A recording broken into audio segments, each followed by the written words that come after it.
ਜ਼ਿੰਦਗੀ 'ਚ ਸਕੂਨ ਕਿਉਂ ਨਹੀਂ ਆ ਰਿਹਾ ਯਾਰ? ਸਕੂਨ ਮੇਰੀ ਜ਼ਿੰਦਗੀ 'ਚ ਇੱਕ ਦਿਨ ਹੀ ਭਾਈ ਆਉਣਾ ਬਸ, ਜਿੱਦਣ ਮੈਂ ਮਰਦਾ ਉਦੋਂ ਹੀ ਮੈਨੂੰ ਸਕੂਨ ਹੋਣਾ।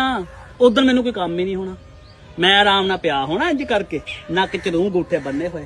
ਕੋਈ ਮੇਰੀ ਰੋਟੀ ਦਾ ਕਹਿਣ ਜਾ ਰਿਹਾ, ਕੋਈ ਮੇਰੀ ਕਬਰ ਦਾ ਕਹਿਣ ਜਾ ਰਿਹਾ, ਕੁਛ ਨੇ ਕਹਿਣਾ ਕਫਨ ਲੈ ਕੇ, ਕੋਈ ਕਵੇ ਦਰਜੀ ਲੈ ਕੇ ਆ। ਉਦੋਂ ਮੈਨੂੰ ਕੋਈ ਕੰਮ ਨਹੀਂ ਹੋਣਾ, ਮੇਰੇ ਕੋਲ ਕਿਸੇ ਨੇ ਪੈਸੇ ਮੰਗਣੇ ਕਿ ਆਹ ਮੰਗਵਾਉਣਾ ਕੁਛ ਵੀ ਨਹੀਂ ਹੋਣਾ। ਤੇ ਮੈਂ ਲਾਡਲਾ ਵੀ ਉਦੋਂ ਨਹੀਂ ਹੋਣਾ। ਅੱਛਾ ਜੀ। ਹਾਂ ਕਮੀਜ਼ ਨਾਲ ਲਾ, ਪਾੜ ਕੇ ਲਾਲਾ, ਬਾਹ ਮੁੱਚੜ ਜਾਣੀ। ਦੇਖੀ ਨੀ ਬਾਹ ਕਿਵੇਂ ਜਾਣ ਰਹੀ ਆ, ਬਾਹ ਮੁੱਚੜ ਜਾਣੀ ਆ। ਉਹ ਨਾ ਮੀਅਤ ਦੀ ਮੂੰਹ ਬਾਹ ਨਹੀਂ ਮਚੋੜੀ ਦੀ, ਉਹ ਲੱਤ ਦੇਖ ਮੂੰਹ ਦੇਖ ਸਾਰਿਆਂ ਨੇ ਦੇਖੀ। ਉਦੋਂ ਬਾਬੇ ਹੁਣੀ ਲਾਡ ਲਏ ਹੋਏ ਪਏ ਆ, ਨਾ ਕਿਸੇ ਨੇ ਕੁਛ ਵੀ ਨਹੀਂ ਕਹਿਣਾ। ਉਹੀ ਘੰਟੇ ਇਕਲੇ ਬਸ, ਉਹ ਘੰਟਾ ਨਹੀਂ 4-5 ਘੰਟੇ ਉਦੋਂ ਸਕੂਨ ਦੇ ਵਿੱਚ ਹੋਣਾ ਸਾਰ। ਉਹ ਮੇਰਾ ਸਕੂਨ ਦਾ ਦਿਨ ਹੋਣਾ। ਦੁਨੀਆ ਤੇ ਆਖਰੀ ਦਿਨ ਹੋਣਾ, ਪਰ ਇਸ ਦੁਨੀਆ ਤੇ ਉਹ ਸਕੂਨ ਦਾ ਦਿਨ ਹੋਣਾ ਕਿ ਉਦੋਂ ਸਕੂਨ ਚ ਹੋਣਾ। ਫਿਕਰ ਹੀ ਕੋਈ ਨਹੀਂ, ਮੇਰੇ ਤੋਂ ਇਲਾਵਾ ਸਾਰੇ ਫਿਕਰ ਚ ਹੋਣੇ। ਇੱਕ ਮੈਨੂੰ ਨਹੀਂ ਫਿਕਰ, ਮੇਰੀ ਫਿਕਰ ਹੀ ਹੋਣੀ ਸਾਰਿਆਂ ਨੂੰ, ਮੈਨੂੰ ਕੋਈ ਫਿਕਰ ਹੀ ਨਹੀਂ।